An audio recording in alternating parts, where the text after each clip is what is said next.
On December 7th, 1993, a pregnant woman named Diane Schaap sat inside of a hospital room in the city of Fulda, Germany, staring anxiously at the nurse who was doing her blood pressure. When the nurse was done, she would tell Diane that her blood pressure was still too high. And so Diane, she sighed and she was pretty upset by this, but at the same time, she wasn't all that shocked. After all, Diane had come to the hospital because she thought something was wrong with her. Diane was an American who lived on the nearby Sickles Army Airfield Base along with her husband, Sergeant Stephen Schaap. And that morning, Diane had begun to bleed, and because she had a history of miscarriages, she panicked and just rushed to the hospital to get checked out. Now, ultimately, the doctors would tell her that it seemed like she was going to be okay and that the bleeding was not a big issue, but as a precaution, they wanted her to stay in the hospital for a week, just doing bed rest, where they could watch her and make sure she was really okay. And so far, she was, but her blood pressure was still too high. The nurse who had taken Diane's blood pressure finished doing the rest of Diane's vitals, and then afterwards, she left the room, leaving Diane alone. And Diane, now, it's the first time she's been alone inside of her hospital room since she arrived, and suddenly she just felt so anxious about the whole situation. And so as she's laying in her bed, wondering if her pregnancy was really okay, she heard footsteps out in the hallway, and then suddenly her door busted open, and it was her husband, Stephen. And Stephen, his skin was pale, his eyes were red, he looked really upset, and he rushed into the room, and he kneeled down next to Diane's bed, and he took her hand, and he just said, how are you doing? It had been a really hard stretch lately for Diane and Stephen. Just a few months earlier, Diane had actually asked Stephen for a divorce because she felt like Stephen had grown distant and the love was just not there anymore in their relationship. As for Stephen, he didn't want the divorce. He felt like their relationship was still good, they still loved each other, but he understood Diane was clearly unhappy, and so he was very gentlemanly about this whole situation, and even went with Diane to the base's cleric, where they arranged for Diane to be sent back to the United States while Stephen stayed in Germany. But before Diane was able to make that move back home, she had discovered that she was pregnant. Now, Diane knew Stephen really wanted to reconcile and get back together, and especially now that he had found out she was pregnant, he really wanted them to get back together so he could be the dad. But Diane knew that just was not possible. Their relationship just didn't work. And so she needed to be firm. And so she actually squeezed Stephen's hand as he's sitting there right next to her. And she just said to him, even though he hadn't brought it up, she said, we can't get back together, even though I'm pregnant. It can't happen. But Stephen just kind of shook his head at her like he was not here for that reason. And he said, look, I just want to be your friend. Let me go back to your house. I'll gather up your things and bring them here to make your stay a little bit more comfortable. And so Diane, who wanted to tell Stephen, no, don't do that, I'm fine, she could just tell that he really wanted to help her. And so, kind of against her better judgment, Diane said, okay, Stephen, if you want to go back and get my stuff, I would really appreciate it. And at that, Stephen stood up and he gave Diane a long hug and said, I'll be right back. And then he turned and left the room. A few hours later, at around 5 p.m. that evening, the phone inside of Diane's room began to ring. And so Diane answered it, and it was her husband's best friend, Gregory Glover. And he was calling just to check in on Diane because he had heard she was in the hospital about some bleeding, and he wanted to make sure the baby was okay. And Diane would tell him that, it seems like everything's fine. And then after that, Gregory would tell Diane that he was really worried about Stephen. He said, this morning I had driven him to work, and all he did was pour his heart out to me about how he wanted to get back together with you. And I just want you to know that, he's really worked up about this. But before Diane could even respond to Gregory, the phone just suddenly went dead. And so Diane, she held the phone out, kind of staring at it like, what's going on here? She put it back to her ear. She said Greg's name a few more times, but the line was just totally dead. And so Diane, she hung up the phone and figured Gregory would just call back. But 30 minutes went by and Gregory did not call back. And then out in the hallway, Diane began to hear running. And that running continued all the way up the hall and it stopped right outside of her door. And so she turned to face her door. The door flung open and what she saw caused Diane to just freeze in total shock. A few hours earlier, after Stephen had left Diane's hospital room, he had gone straight to her house to begin gathering things up for her. And so when he got there, he had a gym bag, which was made by a sports and athletic company called Head, and he had gone inside of her house and begun going around the rooms, gathering things she would want, and putting them in this bag. And at some point, Stephen made his way into Diane's bedroom, and suddenly he was just kind of overcome with sadness because he looked around the room and he saw there were still pictures up from their wedding day, and there was a card that was face down on the bedside table that he recognized, and just all of these different things he was seeing just suddenly made him feel so depressed about losing his marriage. And so Stephen, instead of continuing to gather up things for Diane, he just began pacing back and forth inside of her bedroom, thinking about ways he could potentially win Diane back. Maybe there was a gift he could give her, or some sort of offering or gesture that would show her that he still loved her very much. And so as Stephen was thinking about this, he happened to glance down at his gym bag, and suddenly he felt totally inspired, like he knew exactly what he needed to do. And so without another thought, Stephen grabbed something off of the mantelpiece inside of Diane's bedroom, he threw it inside of his gym bag, then he grabbed the bag and walked out of her house. Once Stephen was outside, he had a big smile on his face, he was even whistling as he walked, and he went down and he got into his car and he drove off. But instead of going to the hospital where Diane was, Stephen began driving in these weird loops all around Sickles Army Airfield Base, almost like he was going on a joyride. But as he was driving, Stephen was constantly scanning left and right, like he was looking for something. And then at some point, as he did one of his many loops, Stephen passed by the mess hall, the cafeteria, and he saw all the soldiers going in and out of this mess hall, and he thought, oh, that's where it will be. The thing I need is inside of there. And so Stephen, he parked his car, he got out, and he rushed inside of the mess hall. But after looking all around, he couldn't find the thing he wanted. And so frustrated, he turned and walked out of the mess hall.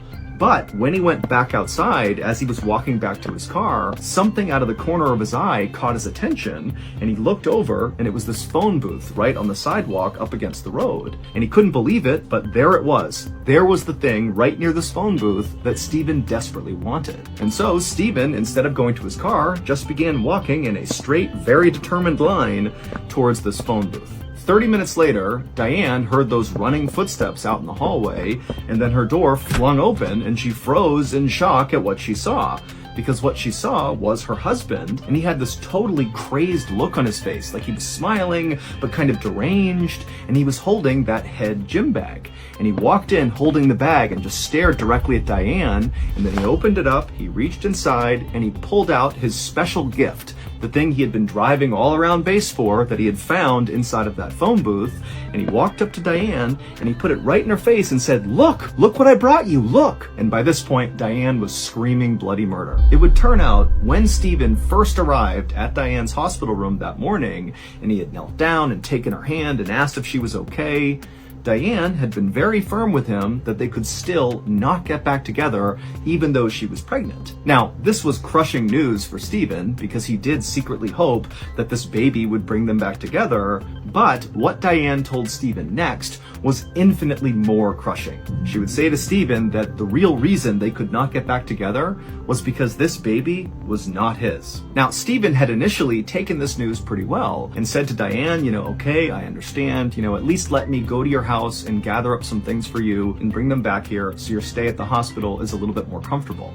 And Diane had maybe been a little bit surprised at how well Stephen had taken this, and she said, okay, yeah, that would be great. And so Stephen had left the hospital, gone to Diane's house, he went into her room, and he began putting her things into that gym bag when suddenly he stopped because he noticed those pictures on the mantelpiece of their wedding day, and it was just kind of crushing to realize that his marriage really was over. And then, before he went back to packing, he happened to glance over at the bedside table, and he noticed a card face down on that table. Now, at first, Stephen actually didn't really react to this card because he knew who had given it to Diane. It was just a friend of hers, and the card was kind of meaningless. It was just a card to celebrate their friendship. But then Stephen suddenly thinking to himself, wait a minute, this person, this friend of Diane's, gives her cards all the time. And this person is always coming over to say hi to Diane. And this person's always complimenting Diane and telling me how great Diane is. And it was like suddenly everything just kind of fell into place for Stephen. And he realized this so-called friend of Diane's was much more than that. This friend was Diane's lover and very likely the father of her unborn child.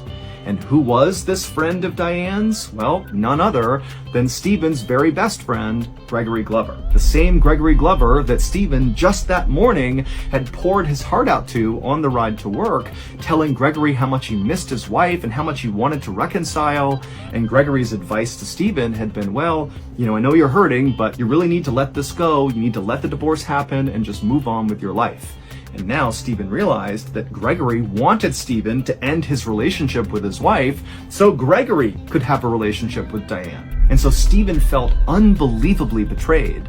And that was when he decided to get a gift for Diane. And so he grabbed a knife that was on the mantelpiece inside of Diane's bedroom. He threw it inside of his gym bag. He got in his car and he began driving around the base looking for Gregory. And after Stephen had gone into the mess hall and then come back out again, he had spotted Gregory on the phone inside of that phone booth. And Stephen had immediately run over, opened it up, grabbed Gregory, pulled him out, and begun stabbing him. Now, Stephen didn't know this, but at the time he attacked Greg was literally on the phone with Diane. And so when that call suddenly dropped and Diane expected Gregory to call her back, well, their call really hadn't dropped. It was just that Gregory had been pulled away and was being attacked. Gregory, who was totally caught off guard, tried his best to defend himself against Stephen, but Stephen was just crazed and he kept hacking away until finally Gregory had stopped moving.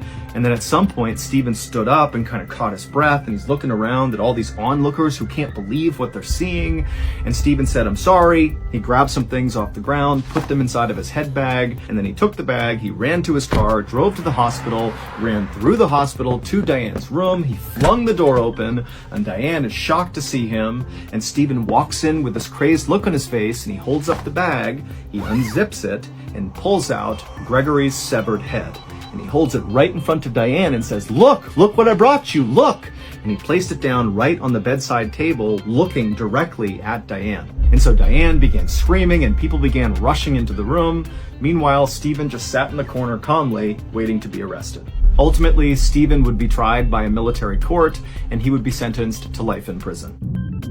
Residents of the Cranley Gardens apartment complex in North London began complaining about their drains being clogged up. Initially, their landlord was dismissive and said, "Oh, it's just an old building, it's old plumbing, and that's why it's slow." But eventually, the landlord conceded and asked a plumber to come out and have a look. And so, on the evening of February 8th, an experienced plumber named Mike came out to Cranley Gardens, and after learning what the complaints were, he went around to the side of the building and he opened up a drain cover to have a look inside. As expected, when he shined his light down, he saw wads of hair and napkins and other things kind of mashed together, clogging up the pipes. And so he reached in and he began pulling the stuff out and putting it in a bucket right next to him. And then after he had cleared the majority of the obstruction, he reached his arm all the way into this pipe to feel around to see if there was anything in there that he just couldn't see. And at some point, as he was reaching, when his arm was almost completely into this pipe, his hand hit a major blockage. And so he moved his fingers around to try to feel what it was, but he couldn't tell. It was something that was fairly soft, but there were some hard things inside of it, like sticks or rods. So he grabbed a handful of this blockage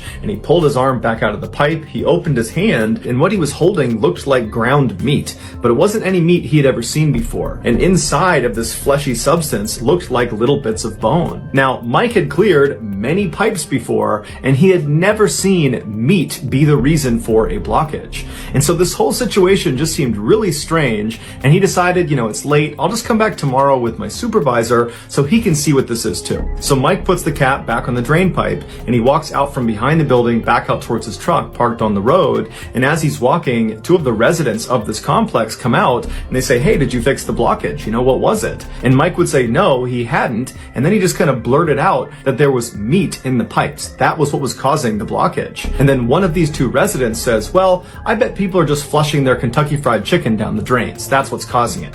And Mike looked at him and he was like, "Yeah, maybe." And then he just turned around, got in his truck, and he drove away. Early the next morning, Mike and his supervisor came back to Cranley Gardens and they went around to the side of the building, they undid that cap, and then Mike reached down inside expecting to feel this blockage, but where it should have been, there was nothing. Somebody had cleared the pipes. And so Mike and his his supervisor are looking at each other, and Mike is like, there's no way that cleared on its own. Someone had to have come out here and cleared it, but I don't know why they would have done that and still had us come out. But the men decide, you know what, maybe by chance it did just kind of slip through and cleared itself, so let's just continue the process and make sure each of the apartment buildings, their individual pipe is unobstructed. And when they checked these pipes, they found all of them were clear except for one, apartment number 23, whose pipe was blocked up with more of this meaty substance. Mike and his partner were already very suspicious of the fact that someone had snuck out here in the middle of the night and cleared the pipe. Probably. They didn't know if that happened, but it seemed likely. And now they're finding more of this weird meat substance coming from a particular apartment. And so the whole situation just seemed off. And so they told the landlord that they were not going to touch this. Somebody else had to come out and deal with this. And the landlord, after finding out there was meat jammed in the pipes, got really freaked out and called the police. The police showed up, they pulled this meat substance out of the pipes, and they sent it to a mortuary where a pathologist looked at it and said, this is meat. It's human meat. And in particular, the stuff that was pulled out of apartment number 23's pipes is that of a human neck. So the police go back to Cranley Gardens, they go up to apartment number 23, they knock on the door, and when the door opens, they're hit with this overwhelming stench of just rotting flesh. And standing in the doorway of this apartment, the owner of the apartment, is this guy who's in his late 30s, early 40s, who introduces himself as Dennis Nielsen. And they say, hey Dennis, can we have a look around your apartment? And he says, you know, why? And they say, well, we found human remains in your pipes. And Dennis immediately says, oh my goodness, I can't believe that. That's horrible. But the police are not buying it, and they say, you know what, Dennis, tell us where the rest of the body is. And at this, Dennis suddenly went expressionless, emotionless, and he just turns around and he points into his bedroom and he says, it's in 2 plastic bags in my closet. And so before the police go into his apartment to go inspect these bags, they say, Dennis, are there any other bodies in your apartment that we should know about?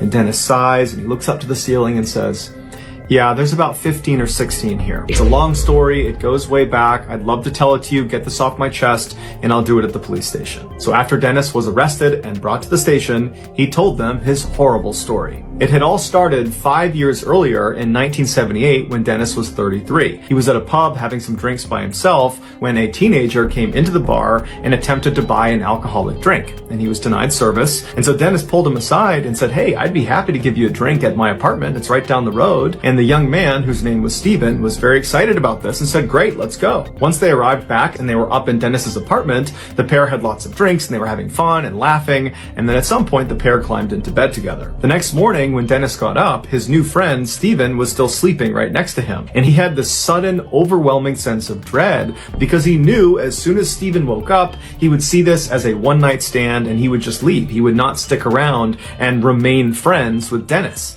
And Dennis just did not like that idea. He wanted Steven to stay. And so he looked on the ground next to the bed and he saw the necktie that Steven had been wearing was on the ground. And so he got on the ground, he grabbed the necktie, he fashioned it into a noose, and then he climbed back on the bed, got on top of Steven's chest, and he looped the tie around his neck, and then he pulled it as tight as he could. And as soon as it was tight, Dennis would tell police that Steven came alive, and he began reaching for his neck and kicking Dennis as hard as he could, but he just can't get it off. And at some point, Dennis said Steven just seemed to give up. He looked up at Dennis and knew he wasn't going to get this off and that Dennis was determined to kill him. And so Steven just allowed himself to go limp and then he slouched over. And as soon as that happened, Dennis said he relaxed. But as he's looking at Steven, he realized he wasn't dead. He was just unconscious. And so Dennis goes into the kitchen and he gets this huge plastic bucket and he fills it up with water and he sets it in the middle of his kitchen floor. And then he gets a bunch of kitchen chairs and he lines them up like a table right in front of this bucket of water. And then he drags Steven's body into the kitchen and he lays him on his back on these chairs, but make sure his head is not resting on the chair. His head is kind of dangling off the back of these chairs. And then he grabbed that bucket of water and he slid it right underneath Steven's head. And then Dennis got on top of the chairs, on top of Steven, and then he pressed the young man's face straight down so his head went backwards until his mouth and his nose were under the water. And Dennis held him like that until Steven regained consciousness, but again, he didn't fight it. He knew he was doomed. And after several minutes, the bubbles stopped coming to the surface and Steven was dead. Dennis pulled his victim off of the chairs, he brought him into the living room and he sat him on a chair. And then Dennis went into the kitchen and he made himself a cup of coffee and he smoked some cigarettes cigarettes, and then he just stood in the doorway and looked at Stephen's body. And he would tell police it was a very bizarre experience because Stephen still looked like he was alive. In fact, Dennis would try talking to him as if he was going to talk back, but obviously he didn't. And at some point, Dennis realized, the life he had before he killed Stephen was now over. He had a new life and he didn't really know how to handle it. And so the first thing he thought to do was to clean Stephen. So he took Stephen's body and he brought him into the bathroom and he gave him a very long bath, cleaned his body, cleaned his hair, and then afterwards he got him out, he dressed him and put him into his bed, and then Dennis climbed into bed with him and laid with him. And he would tell police as he laid there, he suddenly felt overjoyed. Stephen was not going to leave him. He was going to stay here as long as Dennis wanted him to. After laying with him for some time, Dennis realized he had to find a way to hide Stephen's body in his apartment so no one could find him. And so he left his apartment and he went to a hardware store where he got an electric knife and a big storage bin. And he brought them back to his apartment, and as he was about to cut Stephen up, he just couldn't go through with it. So instead, he just climbed into bed and took a nap next to Stephen's body. When he got up again, he moved Stephen's body onto the ground in his living room and covered him with a blanket. And then he went and made dinner and then sat in his chair in the living room right next to this body on the ground and watched TV for a while. When he was done watching TV and eating, he looked at the body on the floor and realized, he really hadn't made any progress in terms of hiding him somewhere in his apartment. And that's when he remembered he had a loose floorboard in his apartment. And so he went over to the loose floorboard, he pulled it up, and he saw there was a space under the floors. And so he pulled a couple more boards up, and then he grabbed Stephen's body and he attempted to force him down into this space. But by now, Stephen's body had begun to stiffen up from rigor mortis. Specifically, his arms were outstretched like a Y over his head. And so as Dennis is trying to force him down in there, his arms were not allowing him to go down into that small space. So Dennis took Stephen's body and he propped him up against the wall in his bedroom. So the body is against the wall, rigid, standing up with its arms up over its head, and Stephen's eyes were still open. And then after that, Dennis just got in bed and fell asleep. So all night,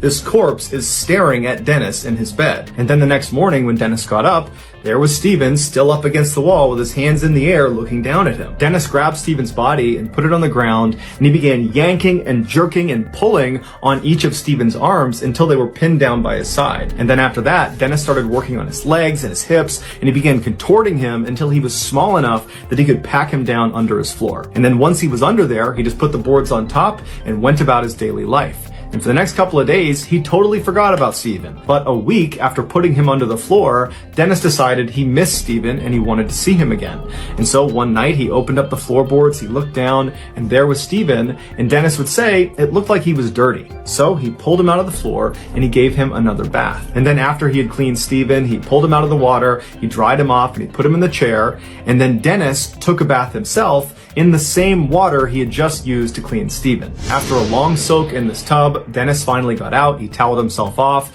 he redressed Stephen, and then he forced him back onto the floorboards and covered him up again. And he would remain there for the next 7 months until Dennis finally decided to dispose of him by burning him in a bonfire outside of their apartment building. And then after the body was completely incinerated and gone, Dennis remembered thinking, I can't believe I just got away with murder. And so he would do it again and again and again, killing at least 15 young men from North London, all by strangulation or by drowning or a combination of the two. And after he killed them, he would keep them stashed in his apartment for months at a time, in his closet, in his cabinets, in his bed, under the floors, all over his apartment. He had these bodies. And while these bodies were in his apartment, he liked to periodically take them out to spend time with them. He would tell police he found corpses to be beautiful. He was fascinated by them. But eventually, in 1983, he had so many bodies stashed all over his apartment that he knew he really needed to expedite getting rid of them. And so he began cutting them up and trying to force them down his drain, which eventually clogged the pipes. And so when Mike the plumber showed up and discovered this meaty substance in the pipes, and Dennis overheard him talking about it, that night after Mike was gone, Dennis had gone outside and attempted to clear the rest of the remains from the pipes. But he wasn't aware there were still remains stuck in the pipe that led to his specific apartment. Dennis Nielsen confessed to killing 15 young young men and attempting to kill at least 7 others, and he was sentenced to life in prison. Dennis never showed any remorse, nor did he show any desire to want to be free again. He actually said he deserved to be in jail for what he did. In 2018, Dennis Nilsen would die in prison at the age of 72. 31-year-old Larry Bader was living with his wife, Mary Lou, and their 3 kids in Akron, Ohio. Larry was a good father and good husband, but he was a terrible businessman. Over the past several years, he had launched several new business ventures, and they had all failed, throwing the family into fairly significant debt. And so even though Larry desperately wanted to be an entrepreneur and eventually start a quality business, they didn't have the money to do that. And so he had to just take some job in order to pay the bills. And so the job he got was a cookware salesman for a local company, and it did pay the bills, but it did not make Larry happy. And so on the weekends when Larry was not working, and if it was okay with his wife, he would basically just disappear and go fishing on Lake Erie, which is about an hour north of where they lived. And that was his way of kind of disconnecting from reality and kind of disconnecting from his somewhat crappy life. And so on Friday, March 15th, Larry approached his wife and said, hey, I'd like to head up to Lake Erie and go fishing for the weekend. And she would tell him, I got the kids, it's fine, you can go do that, but I heard the weather was going to be really bad. Are you sure that's such a good idea? And Larry would tell her, you know what, don't worry about it. These storms, they always hype them up. They're never a big deal. I'll be fine. And so he kissed his wife, he kissed his kids, he grabbed his stuff, he hopped in his truck, and he left and headed up to Lake Erie. That night, Lake Erie was hit with a massive thunderstorm, way bigger than the one that the news was predicting. And then the following morning, the Coast Guard discovered Larry's boat floating around on Lake Erie. There was minor damage to it, and it was missing an oar, and it was missing Larry. Larry was nowhere to be found. And so a search was launched for Larry, but he was never found, and he was eventually declared dead. And so even though the family did not have Larry's body, they would hold a funeral for him, and his wife was able to actually cash his life insurance policy, which was enough to pay for her and the kids. 8 years later, in 1965, Larry Bader's niece, a 21-year-old woman named Suzanne Peka, was in Chicago at a sporting goods show with a friend of hers. And as they're walking through the different exhibits, looking at different sporting goods equipment, they noticed over on the side of the building, there was a fairly large group of people gathered around this one particular exhibit. And so she and her friend she was with walked over to this group, and they kind of pushed their way through. And in the middle of this group was this man with an eye patch and a big mustache doing an archery demonstration. Basically, he was shooting arrows into a target about 30 feet away. And so Suzanne and her friend just kind of watched this guy for a couple of minutes, and very quickly they could see why he was attracting this big crowd, because he was just an incredible archer. He was hitting the bullseye over and over and over again. But as they continued to watch this guy, Suzanne's friend started to notice something unique about him. And he eventually turned to Suzanne and said, hey, doesn't this guy look exactly like your uncle who went missing on Lake Erie? And Suzanne was kind of surprised to hear him talking about her missing uncle, but she turned and looked at this guy, and all of a sudden she saw it too. He was a spitting image of Larry Bader, her uncle, although this guy had an eye patch and a mustache, but even with that, he looked exactly like Larry.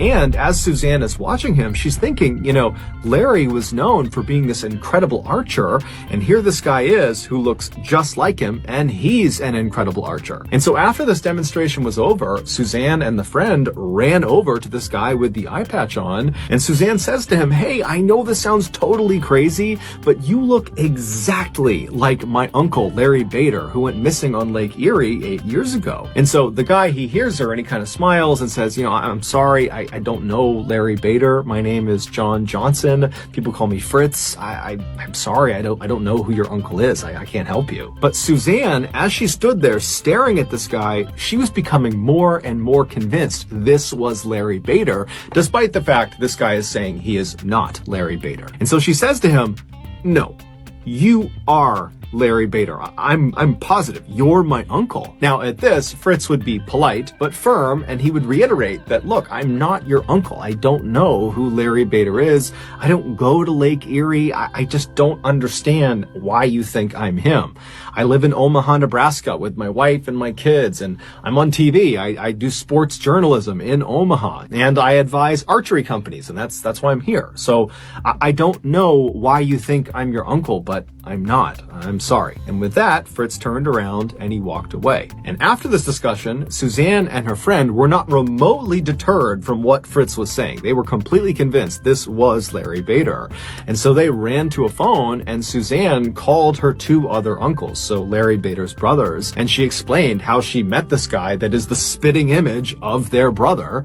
And they immediately hopped on a flight that night and flew to Chicago. And the following morning, the two uncles, along with Suzanne and her friend, they went back to the sporting goods show. They went over to the archery exhibit, and sure enough, there was Fritz doing his archery demonstration. And as soon as there was a break, Suzanne, her friend, and now the two uncles, so Larry Bader's brothers, they walk over, and the two uncles, as soon as they see this guy, despite the eye patch, despite the mustache, they too would say, "This is our brother." And so they approached him and they said, "Look, I know you're saying you are not our brother. I don't know what's going on here, but you look exactly like our brother. And we have his military paperwork right here with fingerprints.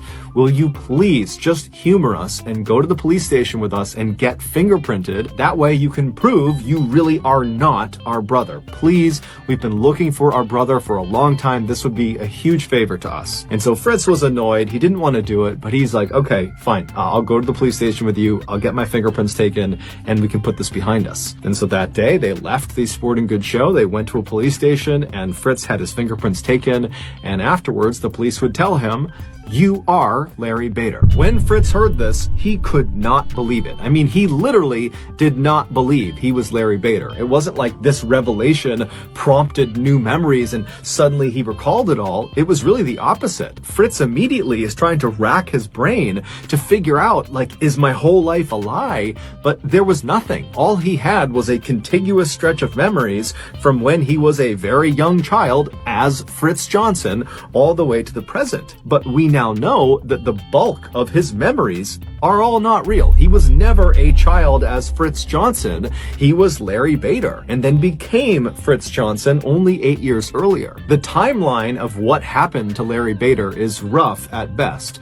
But as far as we understand it, Fritz Johnson showed up in Omaha, Nebraska a couple of days or a couple of months after Larry Bader went missing on Lake Erie. And when Fritz showed up in Omaha, he just walked into a restaurant and asked for a job there, and he had provided documentation that showed he was in fact Fritz Johnson, and nobody thought anything of it. He was completely normal. There was nothing unusual about his behavior, and over time, Fritz just kind of thread himself into the Omaha community.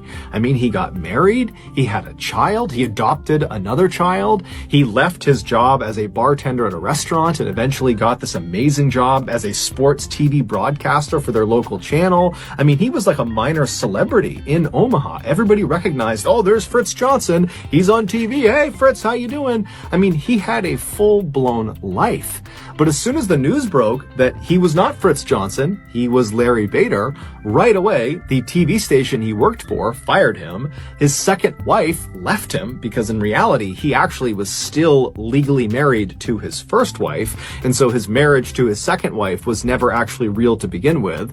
And so she leaves him. And then also, because Larry Bader was no longer dead, the insurance company that had paid out all that money to his first wife as part of his life insurance policy, they demanded that he repay them. And throughout all this drama of Fritz finding out he's Larry Bader, Fritz continued to say he was not Larry Bader, that this was all a big mistake. He just could not understand how this could have happened. None of it made sense. And so eventually a team of experts, doctors, psychologists, you name it, they came out to Omaha and they ran Fritz, aka Larry Bader, through a battery of tests over almost 2 weeks. And at the end of all their testing, they concluded that 1, Fritz definitely is Larry Bader. So there's no debate there. He is Larry Bader.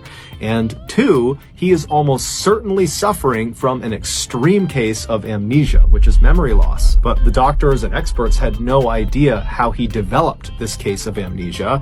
And of course, Fritz, he too had no idea how he developed this case of amnesia. And it's unlikely we'll ever get any more clarity on exactly what happened to Larry Bader / Fritz, because unfortunately, just 1 year after it was discovered Fritz was Larry Bader, Fritz would die.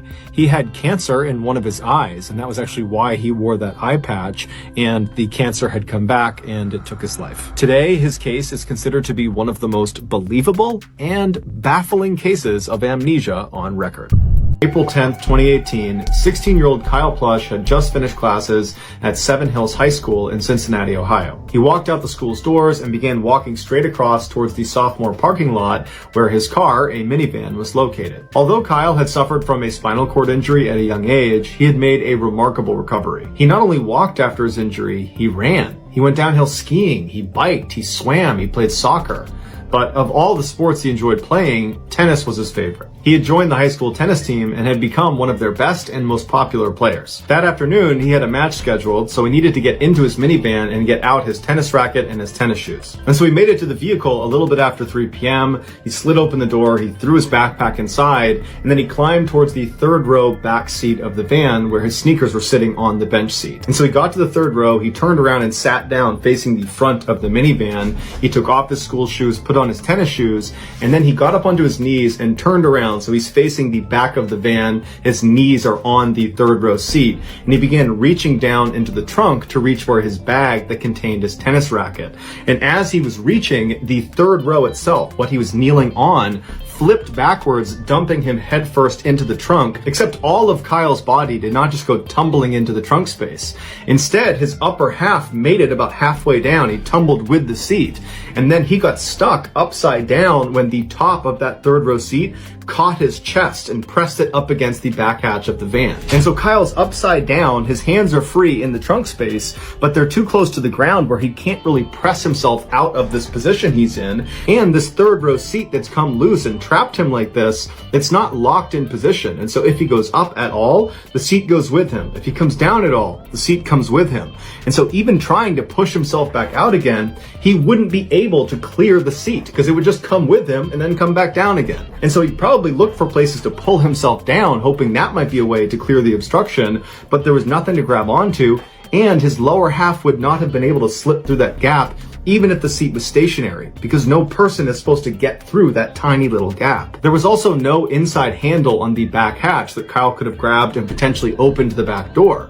And so he was entirely reliant on somebody showing up and opening the trunk to get him out. But the scariest part of this situation was that loose third row that came forward and trapped Kyle against the back of the van, it weighed nearly 100 pounds and it was driving against his chest. And so he would have had to fight with every breath he took in, pushing up that 100 pounds just to get a marginal breath. But worse than that, if Kyle didn't constantly put air into his chest and keep it full and inflated and strong, that seat would literally crush his chest and kill him. Kyle knew he had to find a way to signal someone that he was in this car. He couldn't reach his phone because it was up in his pants pocket, and that meant getting up around the obstruction, and he couldn't do that. But he had a smartphone and he knew he could use voice-assisted calling. And so at 3:14 p.m., he used his iPhone's voice assistant, Siri, to call 911. As soon as the dispatcher picked up, Kyle was frantic and he was yelling, "Help, help, help, I'm trapped in a minivan in the Seven Hills parking lot. Someone needs to get me out." But the dispatcher couldn't really understand what Kyle was saying because you gotta remember, Kyle is yelling from in the trunk space through this collapsed seat up to his phone in his pocket. And the dispatcher was just having a hard time understanding what he was saying. Although if you listen to the audio, it's plainly clear that Kyle is in distress. You can hear that he's yelling and you can hear him banging, which apparently is him banging on the inside of the car. And so they kept asking Kyle, "Where did you say you are? What's going on?" But Kyle, he can't hear his phone. So Kyle just kept frantically repeating his situation, saying his name, where he was located, what was happening to him, in hopes that maybe somebody on the other end of the line would understand what was going on and would come save him. Towards the end of the call, Kyle tells the dispatcher that he thinks he's going to die here. And when the call does cut out, the dispatcher tries calling Kyle back, but it goes to voicemail, and his voicemail only indicated his name was Kyle. It didn't give a last name or anything about him. Not knowing if this was real or a hoax, the dispatcher wrongly labeled this call as unknown trouble when they broadcast it to police.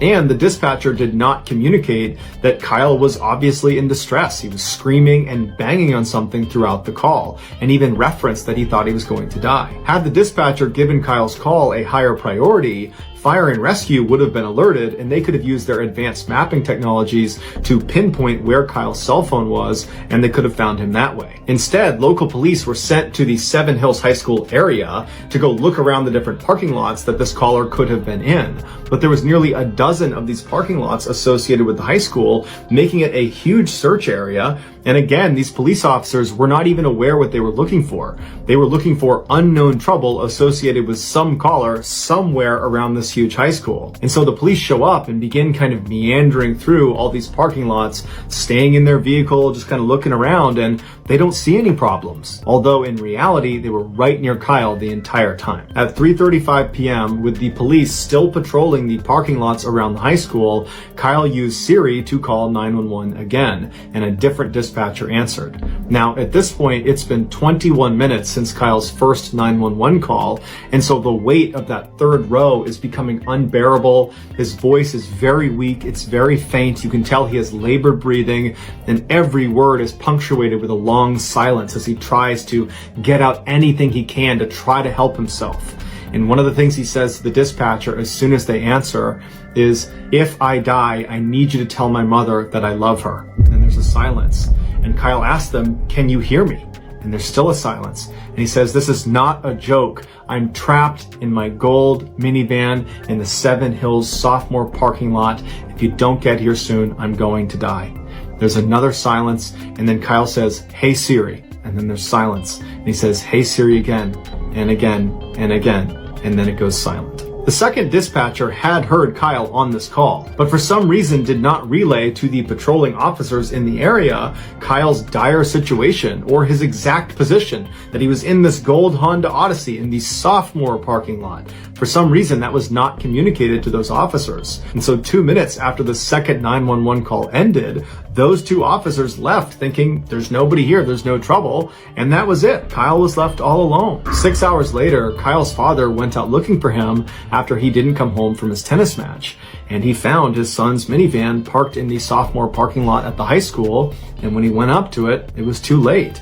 His son was still trapped upside down in the back in the trunk, and he had died after the third row had finally crushed his chest, causing him to asphyxiate. Kyle's family is in the middle of a wrongful death lawsuit filed against the city and several employees, and so the legal outcomes of this case are still pending. So in November of 2004, 52-year-old Peter Porco and his wife, 54-year-old Joan Porco, were like so many other middle-aged, middle-class Americans. They lived in Del Mar, New York, in a comfortable two-story home, and they worked for a living. Peter was an appellate court clerk, and Joan was a speech pathologist. They had been married for over 30 years, and they had 2 sons. Christopher was a 21-year-old student at the University of Rochester, and his brother, Jonathan, was a 23-year-old naval officer stationed at a submarine base in Groton, Connecticut. On Monday, November 15th, 2004, Peter woke up to start his typical Monday morning work routine. He got up, he got out of bed, he went to the bathroom, he relieved himself, he looked in the mirror, he shaved, he got dressed in his work clothes, he went downstairs, he put on a pot of coffee.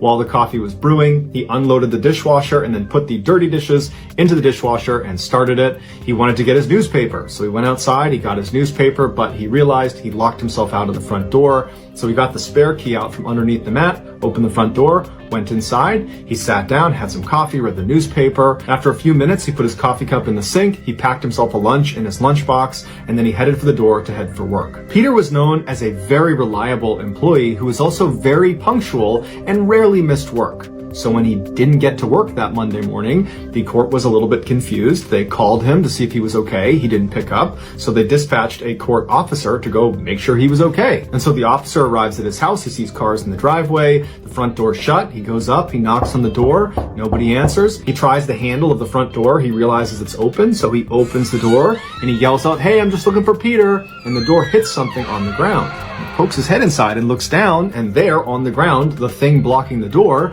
is Peter Porco's body. He's clearly deceased, and he clearly has a massive head wound. The court officer steps outside immediately, calls 911, local police show up, they go inside, and sure enough, Peter is dead. They go upstairs and they find his wife, Joan, in bed, also with a massive head wound, but she was still alive. Joan was rushed to a hospital where she underwent emergency surgery and then was put into a medically induced coma. Meanwhile, the police began their investigation into who could have done this. They quickly discovered that the home's alarm system had been smashed and a phone line, because there still was landlines at the time, had been cut from the outside, and a screen in one of the windows had been slashed that looked like the way someone climbed into the house. However, nothing appeared to have been stolen because police almost immediately found Peter's wallet with money inside of it still sitting in the house, as well as very expensive jewelry that belonged to Joan still sitting in the house. As they continued to search the house, they discovered a fireman's axe that belonged to the Porcos hidden inside of one of the bedroom closets, and it was very clear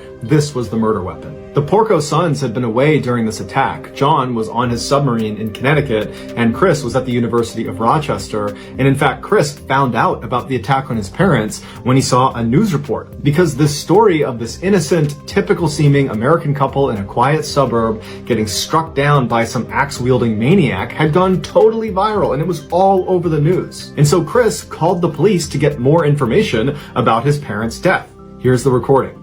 Hi, my name is Chris Porco. I was just called by the Times-Union saying that my parents were found dead this afternoon. I was wondering if you had any information on me. Hey, Chris, whereabouts are you? I'm at school in Rochester, New York. Okay, you're in Rochester? Yes.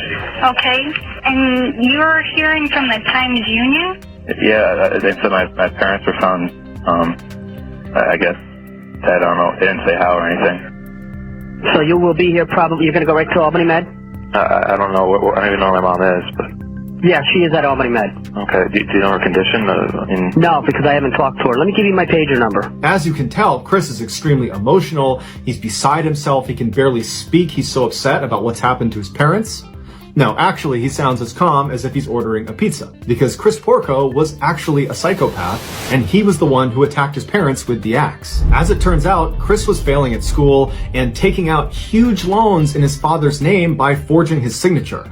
And his father found out about it. So Mr. and Mrs. Porco write their son a strongly worded email where they tell him this behavior has to stop, and they're very disappointed in him, but they love him and they will help him get back on his feet. Chris responded by driving home in the middle of the night, sneaking into his house and attacking his parents with an axe. While this case is already disturbing and horrific and tragic, it's what happens to Chris's father after the attack that makes it one of the most brutal cases of all time. After being struck 16 times in the head and laying unconsciously in his bed as his son snuck out of his house, Peter suddenly sat up and began his morning routine. He got dressed, he went to the bathroom, he shaved, he went downstairs, he made coffee, he did his chores, he went outside to get the newspaper, he got locked out, he got the key from under the mat, went back inside, he packed his own lunch. When he was finally ready to go, he headed for the door and then he collapsed and he died. Due to the severity of Peter's head wound, his brain was basically broken and it was unable to recognize he had been gravely injured. So in his final moments, he believed it was just a typical Monday morning going about his work routine,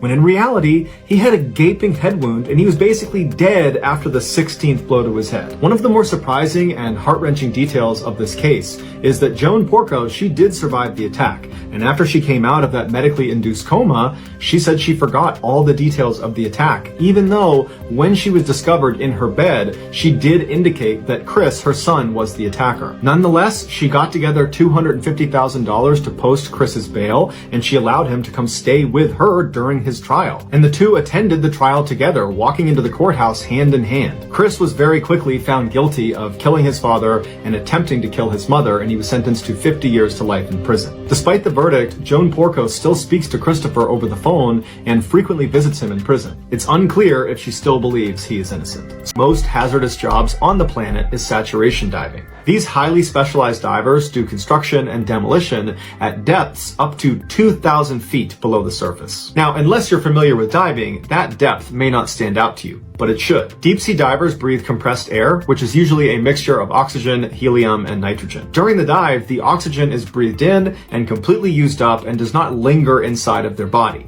But the helium and nitrogen, they are absorbed as they're breathed in into the bloodstream, and they remain there for the duration of the dive. As the diver ascends in the water column, the pressure on them from the water is reduced, which allows these two gases to clear out of their bloodstream. But they clear at different rates. Helium is considered a fast gas, which means you absorb it quickly and get rid of it quickly, but nitrogen is a little bit slower, and so it takes longer for it to absorb into your body, and then takes longer for it to clear out of your body. If a diver doesn't respect this and just rockets to the surface, any of the nitrogen or helium that did not diffuse out of their bodies will bubble up inside of them like a shaken soda, and it will wreak havoc on them, and many times it can be fatal. This condition is known as decompression sickness, or the bends. The way divers mitigate getting the bends is they have decompression stops in their dive, which means after they go down to a certain depth, on the way up, they will stop at a certain depth and just wait, and they will allow these gases to diffuse out of their bodies before making their way up to the surface. These decompression stops are planned and built into the dive beforehand. The deeper you go, the more frequent your decompression stops will be and the longer they will take. To give you a sense of just how long these decompression stops can be,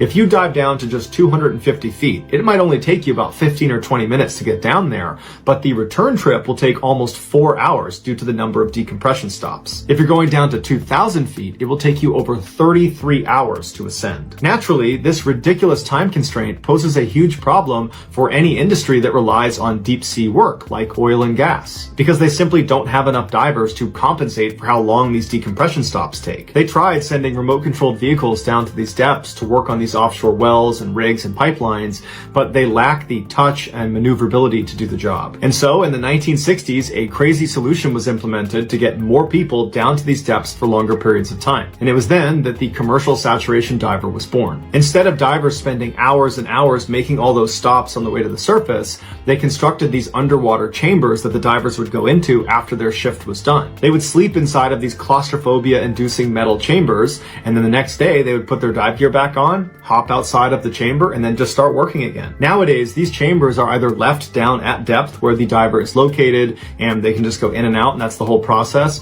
or there's a dive bell that sits down near the work site, and the diver, when they're done, goes back into the dive bell. It kind of looks like an escape pod, and it's raised by a crane all the way up to the surface, where it's placed on top of a ship or a rig, and inside of this dive bell, the pressure is artificially made to match the depth they've been working at, and then when they're placed up on the surface on the ship or the rig, the bell is connected to a bigger chamber that's also set to the same pressure they're at down at depth, and they can go inside this chamber, they can sleep, they can eat, go to the bathroom, and then the next day the process is reversed where they go back into the dive bell, it lowers them down to depth, they hop out, and they continue their work. The point of this system is to keep divers fully saturated with their inert gases like nitrogen and helium so that they only have to do one major decompression at the very end of their shift, which is oftentimes multiple weeks long. Now, while the saturation diving system has worked extremely well, it's still extremely hazardous, which is part of the reason why it pays really, really well. Some divers have died because they panicked and got hurt.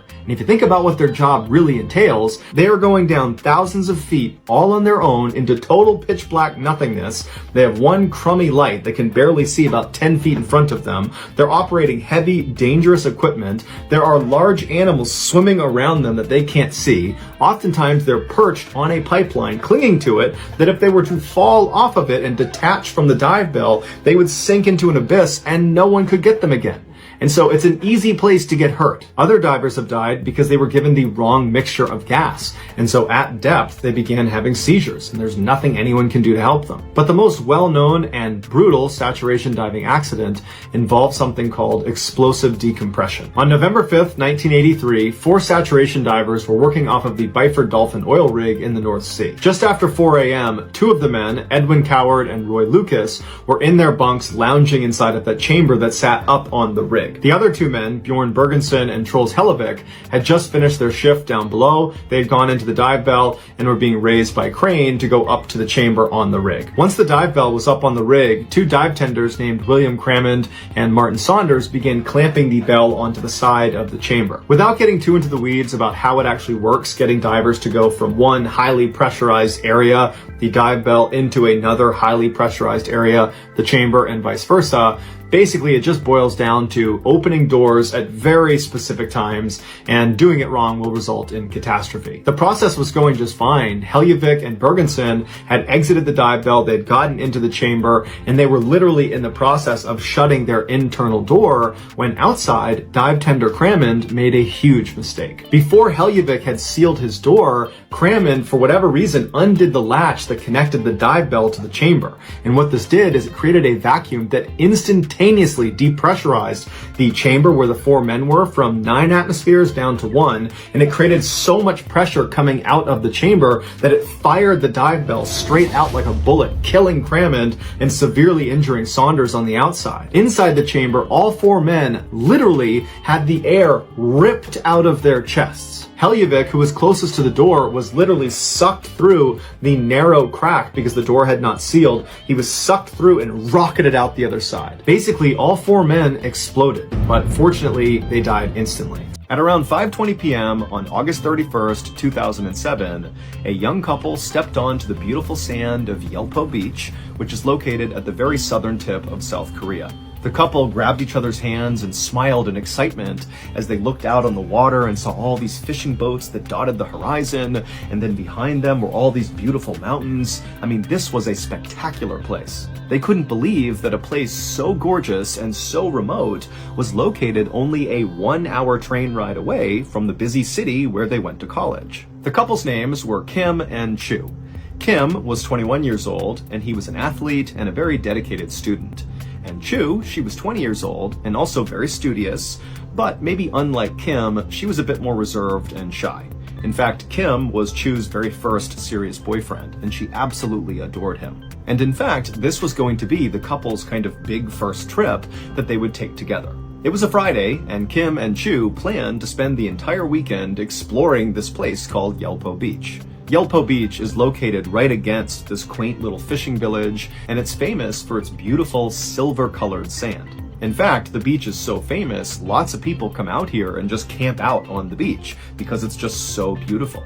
There's also a very busy open-air seafood market right nearby, which is really cool because all the fishermen come in and literally offload their catch right onto the table, and they sell it to people coming by. And also up in the mountains, you could see these beautiful bright green crops, which were tea plantations that made the air in Yelpo Beach kind of floral and sweet smelling. But before Kim and Chu began exploring all the kind of main tourist attractions, they wanted to go check out the fishing pier, which was not really a touristy attraction. It was just a regular fishing pier. But, you know, Kim and Chu had been on this hour-long train ride, and they wanted to stretch their legs, and the sun was starting to go down, and so they figured they could walk out on the pier, have a beautiful view of the water, and watch the sunset, and then after that, they could go kind of explore the main areas. And so, Kim and Chu, still holding hands, began walking on the silver sandy beach in the direction of this fishing pier off in the distance. And as they were walking, Chu pulled out her camera and was taking all these pictures. But then at some point, Kim, who again is holding Chu's hand, he just abruptly stops and kind of squints his eyes and looks off in the distance towards the fishing pier. And Chu, she puts her camera down and asks Kim, you know, what's going on? But Chu, without even saying anything to her, just raises his hand and points. And then seconds later, Kim and Chu were running down the beach. The next day, Chu was supposed to call her mother and check in about how the trip was going so far, but she never did. And so her mother eventually tried calling Chu later in the day, but it went straight to voicemail. And then also when Chu's mother called Kim, Kim was also not answering his phone. And so by the end of this day, when Kim and Chu's parents had not heard from their child, they did not wait for any more information. They knew this was so uncharacteristic of these two to go completely radio silent with no reason that the parents just went straight to the police and filed missing person reports. The police would launch an investigation very quickly, but they didn't have much to go on. All they knew was 2 adults were not answering their phone, but that was it. And so they started by trying to locate Kim and Chu's phones, but neither phone was giving off a signal, so they couldn't find them. And so next, the police went to Yelpo Beach and began talking to people who were there on the day that Kim and Chu were to ask them if they had noticed anything funny, if they had seen the couple, you know, did you notice them fighting? Were they talking to anyone unusual? I mean, anything. But nobody remembered anything out of the ordinary, and the few people who had seen Kim and Chu on the day they were at Yelpo Beach, They said they seemed like a very happy, normal couple that were not fighting at all and were just enjoying their time in Yelpo Beach. And so over the course of that weekend, the police tried everything they could to try to locate Kim and Chu and figure out what happened, but they really made no progress whatsoever, and Kim and Chu never checked in by the end of that weekend. But everything would change on that Monday, September 3rd. On that day, a fisherman spotted a body floating in the water near Yelpo Beach, and it was Chu's body. And then 2 days after that, on September 5th, Kim's body washed up at a dock at a nearby fishing village. Both Kim and Chu were totally unrecognizable after being submerged in water for as long as they had been. Autopsies would show that Kim and Chu also had lots of bone fractures, but it wasn't clear if they were beaten by someone or something and that's what caused the fractures, or if they were just a product of being in the water for so long and smashing into rocks and boats and that kind of thing. But the police thought, this looks like there could be foul play involved. Maybe they were murdered. And so the police went back and began scouring all the footage from all the cameras at Yelpo Beach to see if maybe they could find some clip that would show what happened to this couple. And eventually, one of the detectives who was looking through all this footage found something really interesting. He found a very short clip of the couple over at that fishing pier that they had been walking towards. However, they were not up on the fishing pier like you would expect. They were below the fishing pier on the sand, and they were kind of standing next to each other, holding each other close, and there was nobody else around them. It was like this totally weird thing. Now, as weird as this was, because it made no sense for them to be below the fishing pier, there didn't appear to be any hazards or other people or anything near them. It was like they just chose to be under there for some reason. But regardless, the police would actually use this video clip to close the case. The police would say that, based on this clip, it appears that this was the final moment of the couple, underneath this pier, and then something happened. Either an accident, they might have fallen in the water or something and they drowned, or maybe, this couple elected to take their lives together. And while Kim and Chu's families vehemently disagreed with the police assessment, there was nothing they could do. The case was now closed. Nobody was trying to figure out what happened to Kim and Chu.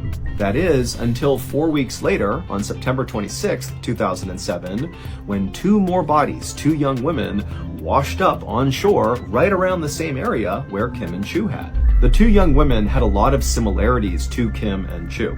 They were in their early 20s, they were tourists at Yelpo Beach, and their autopsies discovered that they had several bone fractures. And so this was enough for the police to launch a much bigger investigation into what was going on at Yelpo Beach, which included reopening the Kim and Chu case. And so a detective was assigned to go back through all the evidence in the Kim and Chu case and kind of re-examine it. And so this detective did look through all these pictures, and he would find one picture that broke the case wide open. Back on the night that Kim and Chu were at Yelpo Beach and they began walking towards the fishing pier, Kim had abruptly stopped and raised his finger and pointed at something, and then seconds later, he and Chu were running in that direction. Well, what Kim had spotted was a fisherman who was standing below the fishing pier, and he was very obviously making his way over to his fishing boat to go back out on the water. And Kim just felt like it would be really cool to go ask that fisherman if they could join him and go out on the water with him on his fishing boat to get a view of Yelpo Beach that way. And Chu, when she heard this idea, thought it was a great idea, and the two of them ran to the pier to try to catch this fisherman before he took off. And so that was why there was footage of the couple standing underneath the fishing pier. They were actually talking to this fisherman who could not be seen in frame. The fisherman was a 70-year-old man named Wu Jun Gwen, and he made his living selling octopus. And at first, when Kim and Chu approached Wu and asked to go with him on his boat, he said, "No, I don't want you to come with me." But Kim and Chu seemed really desperate to go out with him, and finally he relented and said, "Okay, you can tag along." Wu was very thin and short, but he had been working on fishing boats since he was a child, and so despite his appearance of being this kind of small, frail guy, he was actually really physically strong. And despite Wu's kind of harmless-seeming exterior, inside, Wu was a very, very disturbed person. The reason Wu did not want to bring Kim and Chu with him out on this boat is he knew he would have an urge that he would not be able to control. But when they kept begging him over and over again to go with him, he finally just accepted that this was going to happen. He allowed them on his boat, he brought them out onto the water, and sure enough, he would act on those urges. Once Woo's boat was out on the water far away from the beach, he immediately pushed Kim overboard, and so Kim falls into the water, and then Woo grabbed this long metal grappling hook and began beating Kim in the water on his face, his arms, his hands, as Kim desperately tried to climb back in the boat. And eventually, Woo literally beat Kim to death. And at the same time, Chu is on this boat watching this happening. And so after her boyfriend has been beaten to death, Woo turns on Chu and does the same thing to her. He chucks her overboard and beats her until she dies from this grappling hook. And then afterward, Woo just got back behind the wheel, putted back to shore, and sold his octopus like nothing had happened. And Woo very likely would have gotten away with these first 2 murders, except 4 weeks later, it just so happened that 2 more tourists, those 2 young women, just happened to ask Woo the same question. Can we go out with you on your boat? And he would kill them the same way he killed Kim and Chu. Except one of those 2 young women, while they were out on the water in his boat before they were attacked, she sensed something was wrong, and she sent a text message saying she was in trouble on a boat. And when the police found these 2 women's bodies and found that text message, they immediately searched the registry that listed all the boats that had been out on the water near Yelpo Beach that day. And because it was a holiday, there was nobody out on the water except for 1 boat. And that boat was Woo's boat. And this is where that photo the detective found on Chu's camera roll, when finally somebody looked through the photos, that's where that photo comes into play. The last picture that Chu took is of Woo. Woo is right in front of her, he's piloting the boat out into the open ocean, and Chu just took a picture of him, not knowing what was actually happening, that this guy was driving her out to her death. Ultimately, Woo would be convicted of the murders, even though he didn't really offer up any clear explanation as to why he killed these people. He just kind of acted on these urges, so to speak, and he would be sentenced to death, and he would become the oldest death row inmate in South Korea.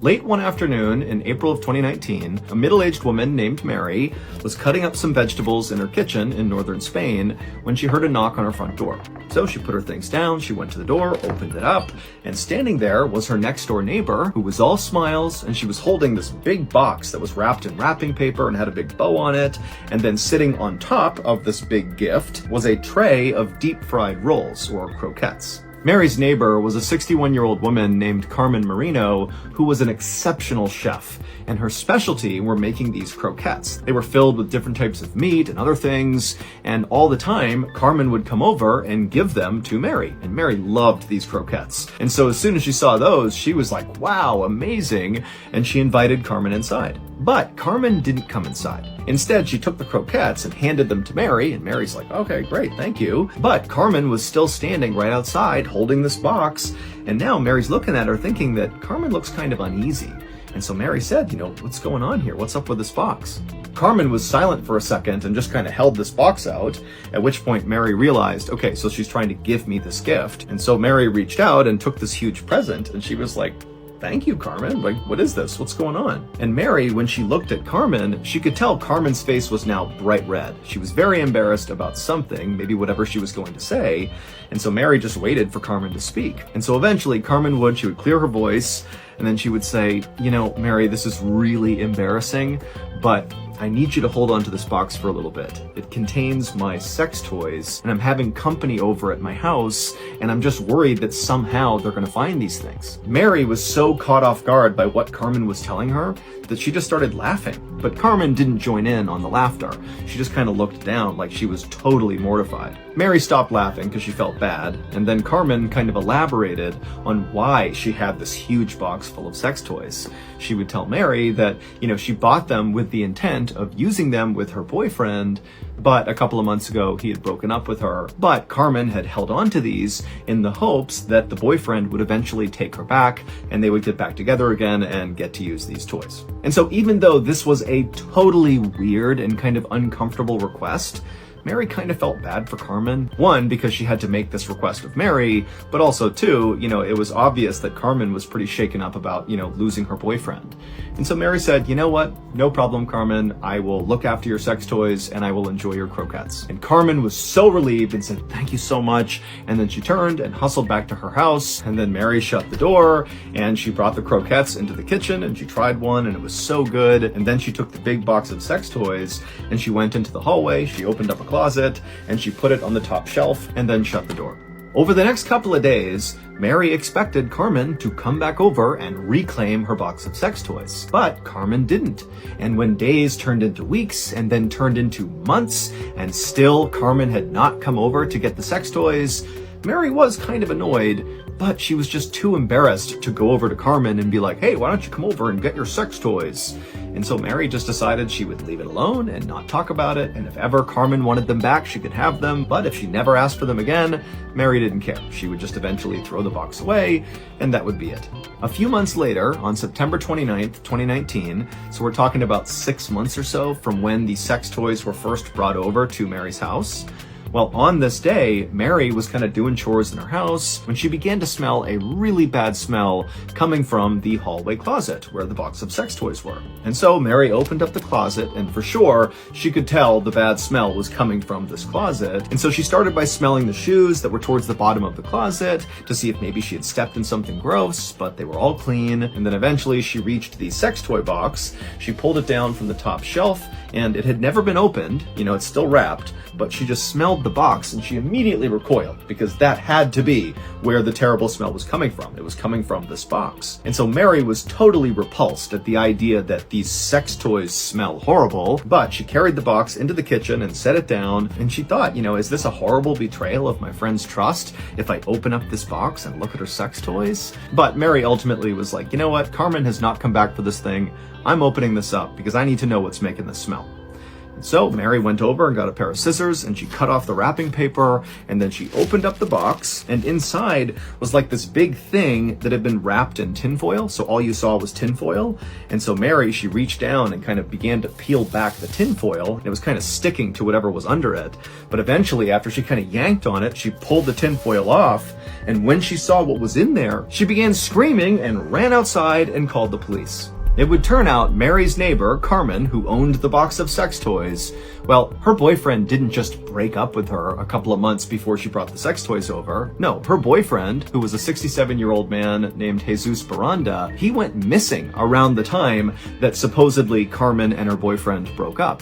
And so naturally, Jesus's family began looking for Jesus, and when they couldn't find him, they called the police. And eventually the police called Carmen and said, hey, you were dating Jesus around the time he went missing. We're gonna need to come to your house and search it. And when Carmen heard that, she knew she had a big problem, because Carmen had murdered Jesus and cut his head off with a chainsaw, and she still had his head in her house. And so what did she do? Well, she boiled his head down, and then she put it in a box, wrapped it in tinfoil, and then she wrapped that box in wrapping paper, put a bow on it, and then went next door to Mary's house and said, hey, can you hold my sex toys for me? Because she knew Mary would likely not look in the box if it was sex toys. And so Mary took the box, put it in her closet, and then of course, the smell began several months later, and she would discover Jesus's head. Carmen was convicted of murdering her boyfriend, and she was sentenced to 15 years in prison. Police were never able to locate the rest of Jesus. All they had was his head. But there's a running theory that Carmen may have used the rest of her boyfriend's body and ground it up and then baked him into her croquettes that she gave out to people like Mary and other people in her neighborhood. But that's just a theory.